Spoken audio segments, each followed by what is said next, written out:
Welcome back. You're still watching Wake Up Sierra Leone Live television on channel 33 on Radio 101.7 FM. Don't forget to send us those comments, questions, and contributions, and as we go along with series to go through them.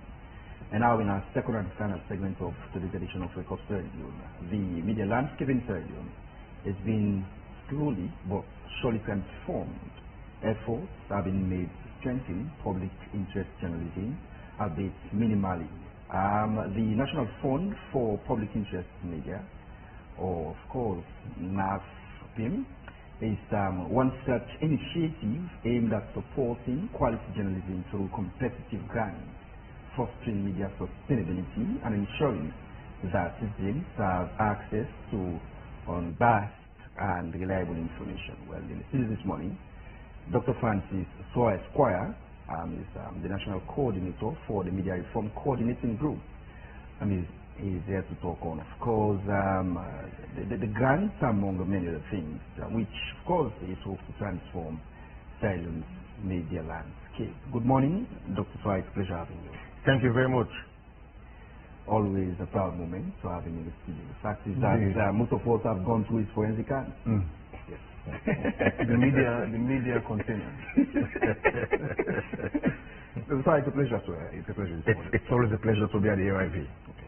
And Dr. Soa, this is a conversation that has commenced long ago. But what's new at this moment? We've been in this journey for a couple of years now, and at some point people have started asking, when will this event or initiative actually commence?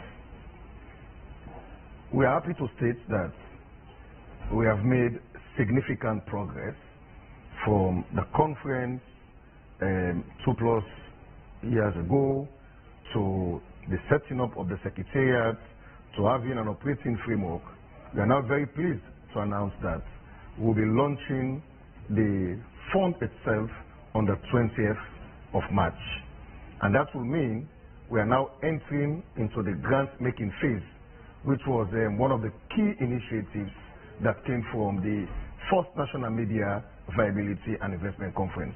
So the new part of it now is that there will be an actual launch of the fund itself, which will trigger the next stage, that is the call for proposals to actually begin some work on public interest media in Sierra Leone. This is a very impressive initiative. The fact is it's aimed to transform the media landscape in terms of reporting stories which are hard to come by. Yes. But again, the concern from the public at some point in time, even during the last interview, at some point in time, this project, some aspects of it will be funded by the government. Yes. Is that not the case? Yes. And it's most times said that you don't urinate in the direction, from where the wind is blowing from. How independent are these stories that will be put out by, say, journalists who will be going out for this grant? A couple of very important issues have been raised in your question. Let me start with the model of the fund. Like you rightly pointed out, the model was for international partners and institutions to put money into the fund, and then a complementary fund or a counterpart funding from the government of Sierra Leone. As far as I know, that process is still on, meaning we are still open that as His Excellency the President himself had committed the government to doing this, we are hopeful that it will be done. As we speak now, for this first phase of the launch, we have got support from the organization that provided the seed money for the secretariat, that is the International Fund for Public Interest Media, IFPIM. And then we needed some kind of counterpart funding which IFPIM can match in terms of the grants. And then we are happy to say that through the BBC Media Action in Sierra Leone, their FIMI project, a new project they are working on, we have also got some support through that. So this phase, as of now, the resources have come from IFPIM and as well as through the BBC Media Action and their own sponsors. the issue about the independence of the fund, even where the government will eventually put its own resources into the fund, which we still believe they will do, there is an independent board that has been established. And that board is known as the multi-stakeholders board. In the 7-member board, we had the government being represented there by the Ministry of Information. We had there is the Independent Media Commission, the regulatory body. All the other 5 members are not from the government sector, including the Independent Media Commission, which is an independent body. So we have SLAG. In fact, it is the president of SLAG who is chairing the board. We have civil society reps on the board. We have those who teach in media and communication schools on the board. We have the BBC on the board. We have the Search for Common Grounds on the board. So to our mind, we have been able to put in place a structure that is devoid of any control or interference. I can assure you and the audience that there will be no instance in which anybody will control the board. Rather, the board will be controlled by its own operating framework. That is why another thing that is new is that in the past, we have had initiatives on media development. If you ask the question, what study will have informed that initiative, will not know. For this one, there was a National Media Viability and Investment Conference. 7 key recommendations were made. So we're not only talking about recommendation 6.3, which is about the fund. There are recommendations about reviewing the entire media ecosystem, about looking at the laws and policies and regulations dealing with the media, about gender issues. Okay? So what we are saying this time around, we now have the outcome of a conference in the form of a national plan. We have an operating framework. So it is not somebody who just sits and begin to think how to implement the work of the fund. Everything has been scripted. It's in black and white. So we clearly know where we are going and we know what kinds of outcomes we want to achieve. Undoubtedly, Doctor, this fund is going to elevate the standards of stories that reporters will be churning out on a daily basis, perhaps even impact the media nationally. What I wanted to ask is, through which criteria, if you like, or criterion would a reporter be eligible, for these funds? Okay. So, yeah. So we will soon put out our FAQs, the frequently asked questions. Okay. Of course, the Nafpim brochure is out that clearly explains what the fund wants to do. Okay. So, like your colleague rightly pointed out, this is about enhancing public interest media in Sierra Leone. Okay. I mean, basically, those stories, I normally say those stories which people do not want us to cover. I mean, those stories which Fatuma, Aminata, Alpha would like to hear. Those are the kinds of, the stories that concern and touch on the lives of the ordinary people. Those are the kinds of stories we want. So in terms of the criteria, eligibility, we'll be looking at media institutions, for example, that may want support to investigate a story, that may need some support in terms of building their capacity. So it will be twofold. It is about looking at the entire ecosystem, the media ecosystem, how do we improve on it, with specific references to how do we fund initiatives on those kinds of stories, or maybe the media institution may even need some kind of support. So at that level, so far the thinking of the board is, because there are issues around accountability, it will always be helpful to have institutions or individuals that are organized. So it does not belong like just kind of one-man show, somebody collects funds, because, funds are going to be given their grants. And so this grant, there will be eligibility criteria for the grant. For example, if we want to hold people accountable, we also will have to be accountable. That is why even for the fund, if you apply and you don't get the fund, there will be reasons. The board will give reasons as to who won and who did not win. And then there will be some mechanisms in which you can encourage people to develop their work. So in terms of the criteria there, we are looking at people who have the interest, institutions that have the interest and desire to promote public interest media content. And then there will be a call. When the call is out, there will be timelines with the call. And then there will be some kind of processes. And there will be a clear result announcing those who have won and why that will have been done, and try to encourage them and the others. But what we are going to assure you is that even at the time of the launch, all the criteria will be made public. And then, of course, will be on the MRCG's website.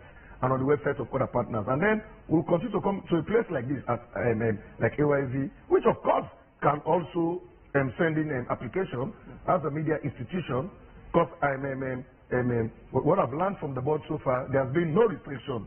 As long as you are an institution and promoting public interest media content, some of the things you do, then you can always make an application. It was very clear during your earlier submission that individuals, independent media practitioners, also have an opportunity to, of course, apply for the grants and institutions.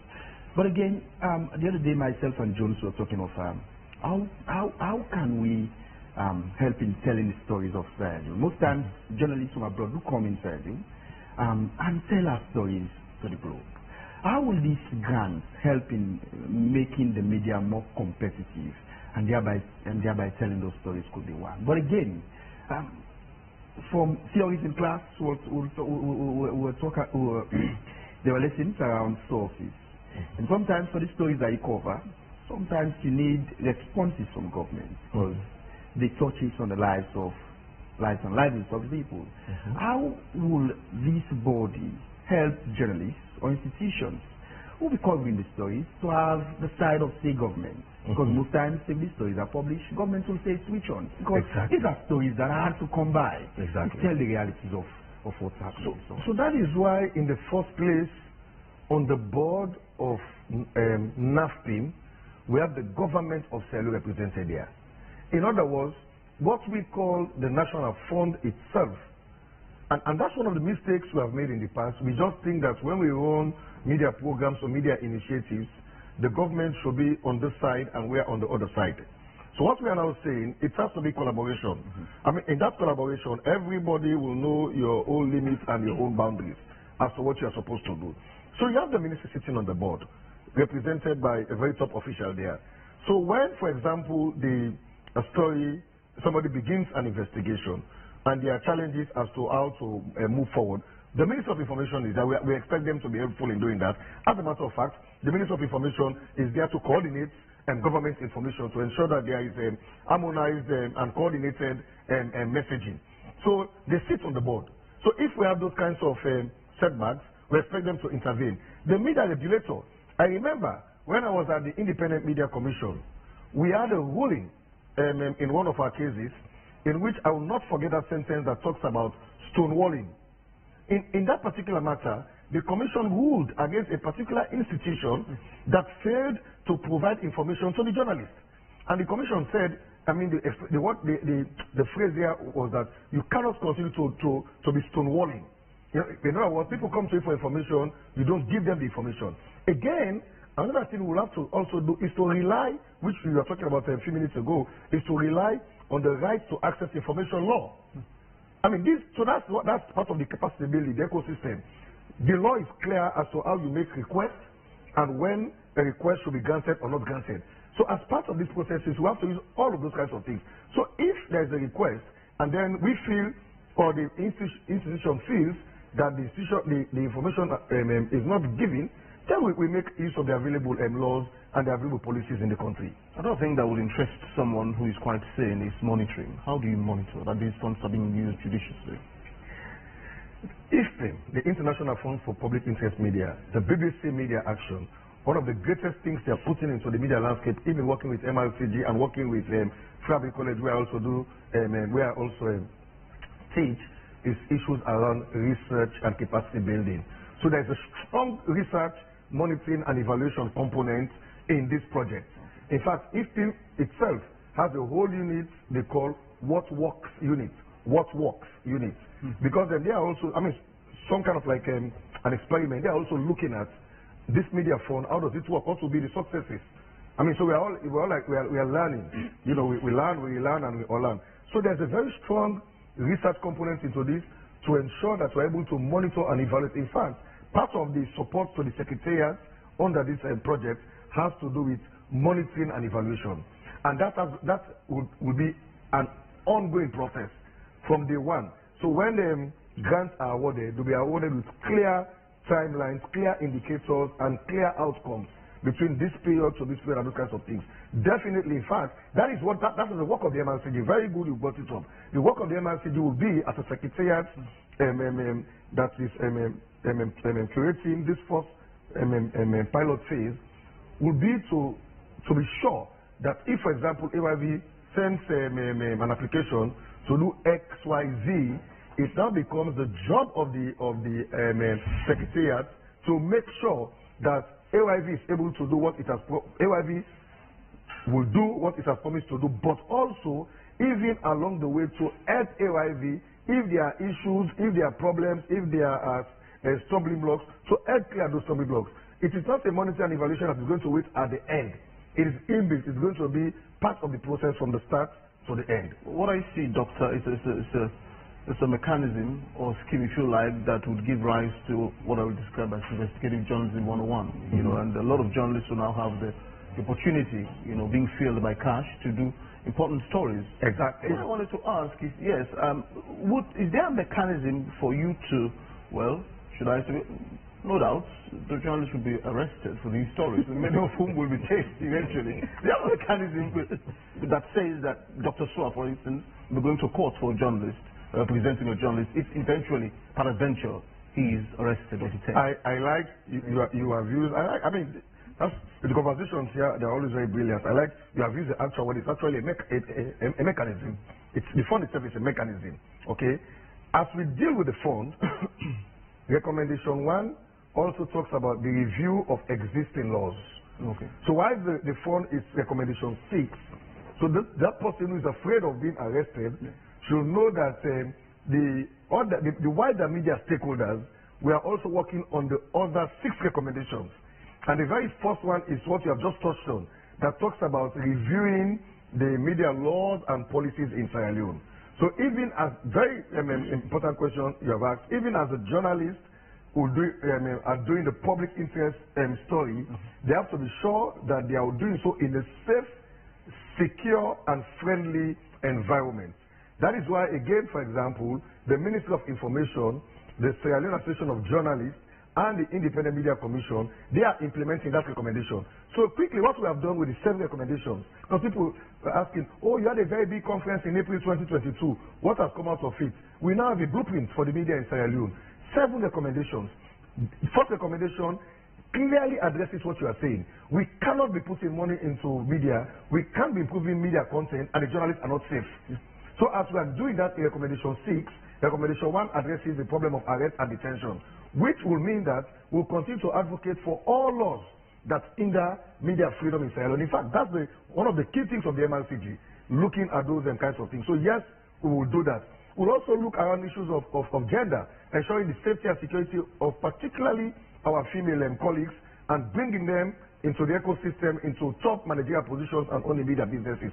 So that is why I believe that this approach, the National Action Plan, addresses the key issues of the media, not just one. Although we are here today to talk about the fund, but the fund is just one out of 70 recommendations. For me, in fact, if you ask me, one of my best recommendations in the 7 is the one that talks about to re-engineer the media ecosystem. And when we get to that point now, we'll have to speak truth to ourselves. Like we say, we always turn the satellites to others. At that time, we'll have to turn the satellites to ourselves and deal with issues of accountability, of transparency, and even things like running media as serious businesses and as professional entities. So it's a full plate or even bowl of things to be eaten in the months to come. I hold no doubt that this initiative will succeed. With the support of all of us in the industry. Yes. Of course, we are in haste. I'll tell you, we are in haste. At some point in time, Jones did mention that we need to go for this money.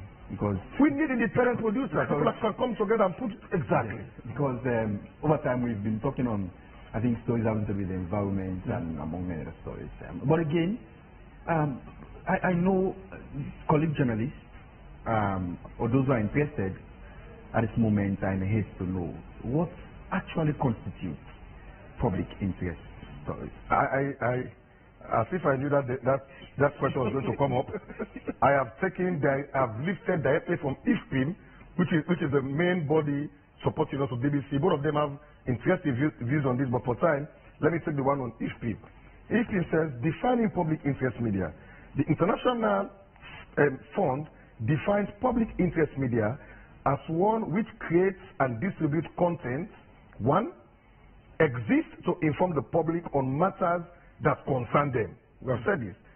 The public interest media, they exist to inform the public on matters that concern them, or else to ensure that power is held to account. Power, collectively, is held to account. The next, provide fact-based information in a trustworthy manner. Because that's what they say, all-time balanced, credible, factual, okay, etc., etc. So that's the public interest media. Provides a fact-based information in a trustworthy manner. Commit to the demonstrable pursuit of truth. For example, through sourcing. You talked about it a few minutes ago. Through sourcing practices and representation of the audiences it hopes to serve. This is key in public interest media. This audience who claim to serve, how are they represented? Okay? And then the next one, it is editorially independent. And this one is one I like. It is transparent about processes, finances, and policies used to produce it. Transparent about its own processes, finances, and policies you are using to produce the very public interest media content. We cannot just have a media house that does some powerful content, all of us are clapping, and then next we want to know where is the money coming from. That's public interest media. You have to be transparent about your sources. In other words, we're talking of non-fictional stuff. Exactly. Exactly. So it's a whole gamut of things, this public interest media thing. And I even look forward to seeing a day in which we'll have a debate to go to the Okada rider and ask the Okada rider, what does public interest media mean to you? And that is the learning part of it. That's what the MRCG will be doing. And because what we are, I have to say this, we don't have all the answers. We are open. It's a learning process. We are also learning. It is possible that by the time we do this pilot phase, a new definition of public interest media will emerge from the Sierra Leonean context, which may not be radically different from the international. But again, for those of us who are at the university, we like to test things and try to put them within our own local context. But so far, so good. For now, we are starting with this. And by the kinds of stories and content that will be produced, we'll be able to have a clear understanding of what public interest media is. Doctor, after the launch, what next? On the day of the launch, our plan is to there and then announce the call for proposal. The other day I read an article in which a journalist was asking, we were there in April 2022. What is going to happen? So, we don't have time now. So we launch the call for proposal, and then we have been informing you people for a long time, but we are going to still give you a reasonable period, sending your call for proposal. The technical committee goes to work, reviews the proposal, sends to the board makes a decision, announces the outcome, and if you still have any grievance or concerns, we can raise that to our ombudsman within the system, just to be ensured that we are also transparent and accountable in what we do. What's the quantum of money are we talking about? I know that we have. I know that you go to that point. Now, if you ask me as a secretariat, I was thinking we are looking for, if we're able to have don't shout please, if we're able to have $1 million every year for the media in Sierra Leone, that's not really ambitious, but it's a goal. I mean, it's simple. It's like I'm not sure I passed math in school, but if we have $100,000, 10, that would be $1 million. Yes. Something like that, right? Yes, now we are starting this fund with that ambitious amount of money, which is like $1 million as an ambition. We are starting with something that is even less than 10% that we have got physically. But there should always be a start. Currently, from what we have been able to get from the two organizations, we'll be talking about the range of $55,000 for a start.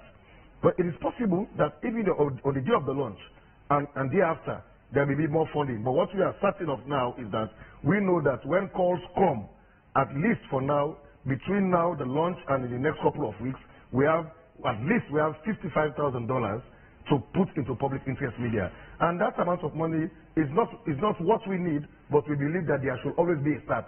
Sometimes you don't need to get everything you want. But $55,000, that's, we're talking about half a billion in some millions or what, I can't understand the millions properly. But we'll start with that. So roughly, I mean, we are far from our targets, but at least, unlike the last time I came here and you asked and I said there was nothing, now at least we have at least 5% plus of what we're looking for. That's a fraction of $1 million. We're starting. Yes. Maybe Joe can even make some donation on that day. Amen. Oh, by the way, before I forget this, the fund itself, when we outdoor the fund, our own former president of SLAG, Umar Fofana, made a donation. I will not. Well, he disclosed it. So at that time, which was like a year or so ago, where he was standing, he donated $100 US. So we can now say the fund has $100 US. Just imagine if we get $100 US from 50 people. That's $5,000. You know, but you know, the one for Fana, you know, that was not like his main donation. It was just like to say where I'm standing now, just for you to believe that I have interest in this. Exactly. So maybe on that day, who knows? I mean, George is a very big man in this country. Just Amen. Thank you so much, Dr. Sir. Joining us on set again this morning is Maria Esther Samuel, who is all set for sports. Good morning, Esther. Welcome.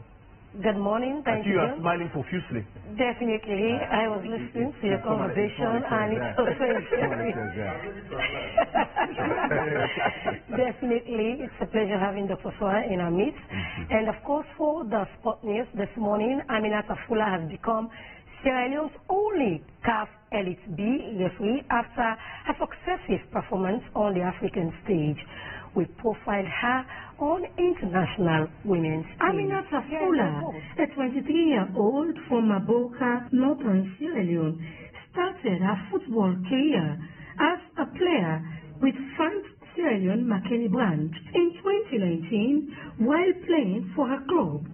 One of the referees from Maboka, named Adikari, approached her after a match and encouraged her to consider joining the Referees Association, showing her skills and the small number of women in the association. This marked the beginning of her journey. Fula's technical skills and understanding of the game have proven her capability to make firm decisions on the pitch, as demonstrated in her first high-profile match between Blue Rangers and Eastern Lions during the opening of Southern Arena Stadium. The match paved her way to stardom following her outstanding performance. The first game winner, Eastern Lions and Blue Rangers. A good day, I will perform well. That day marked a turning point in my career. My passion for the game shone through, paving my way to stardom in the world of football officiating. The first calls na Gambia and Nago. I got my first call from there Nago, Egypt, for the new FIFA calls. In 2024, she rose through the ranks to become a FIFA badge referee. And after a series of courses with CAF and FIFA, she attained CAF Elite B status, becoming the first Sierra Leonean center referee to achieve such a status. In January this year, Aminata was appointed as the center referee for the FIFA Under-17 Girls World Cup qualifier between Cameroon and Egypt. The first such appointment in 23 years, with the last being in 2001 when Alhaji Sanusi Rashid officiated a FIFA Under-20 World Cup qualifier between Gabon and Equatorial Guinea. Her focus is now on Elite A. And I want to break that barrier there for the say, now you make a new call salary freedom for Nations Cup. And me, they promise, they tell them, say me, as long as I don't do into referee, the statement, I will withdraw and back for say Salon, if we go Nations Cup, if we World Cup. I rose through the ranks of becoming a FIFA batch referee through hard work and dedication in a series of courses organized by CAF. Despite the belief in Sierra Leone that we are not meant to officiate top games, I remain focused and committed to reaching Elite A status. My passion for the game and relentless pursuit of excellence will guide me forward. If I go, I perform, because we're going to go on first, we're going to perform, automatically we go Elite A. So inside the Elite A now, they will call me for Nations Cup, World Cup. According to her, football fans and some stakeholders often attack and abuse her for doing her job, but she has developed a thick skin to ignore all of it and focus on being professional. Thanks to Aminata being Sierra Leone's only CAF Elite B referee. Well, finally, in the news this morning, the Sierra Leone National Under-17 team is expected to depart Sierra Leone today for Bamako, Mali, after securing a 2-all draw with Guinea in the Under-17 Women's World Cup qualifiers. All the best to the girls. That's it for the sport news. Over to you, Samuel and Victor. Thank you so much indeed, Maria. Briefly before we round off, Doctor, what would be your final departing statement this morning? I would like to say that this is not about just giving grants to the media. This is a whole package for the media ecosystem, spanning from the 7 recommendations which we are grateful to our partners and the BBC Media Action for supporting. But even with the grants, the point I would like to stress is also the component of capacity building. That the secretariat, the MRCG secretariat is there to work with even those who express interest, where they have questions, where they have concerns, where they have clarifications. They can always come back to the secretariat to help them in putting together both their narrative as well as the financial documents. So in such, we believe that at the end of the day, we should be able to have contributed to the entire ecosystem with all of those 7 recommendations, and specifically for today's session with the outcome of recommendation 6.3. So I will end by saying we are calling on all our partners. We want to thank the IFPIM, the BBC Media Action, the FIMI, the FCDU and others. And then I will end by saying we are also calling on the government of Sierra Leone. We still believe in the commitment of the government of Sierra Leone. We still believe in the pronouncement of His Excellency the President. The model of this fund was built on international organizations and the government providing counterpart funding. We are hopeful that between now and the launch, the government will fulfill its promise in terms of providing its own counterpart funding. Thanks to the OIB, it's always a pleasure to be here. Pleasure is mutually shared. Thank you so much indeed, Dr. Esquire. Well, he's chairman, national coordinator now, formerly chairman. Media reform coordinator. I think they're doing quite a lot in capacitating colleagues in this. There is even a transitional justice, fellowship ongoing. So which I'm one of the mentors. Thanks for the good work. Doing well. Well, this is where I would say au revoir for today's edition of the program you've been watching, Wake Up Sierra Leone. Thanks very much indeed. To you, our audiences, it's a privilege we do not take for granted as always. Thanks indeed also to our sponsors, Rocket Commercial Bank, and all the other advertisers. We've been quite grateful, gracious or grateful to this program. Indeed, this program is always at 8 to 10 a.m. each day. As always, my name is Victor Jones. I've been flanked by Samuel Ibrahim Kuroma, and they continue to tune into Wide Television all throughout the day. Always we do have an exciting program that are all lined up for you. So we'll meet again for another fresh and interesting edition of Wake Up Sierra Leone. Take care of yourself and have a wonderful day. Bye-bye.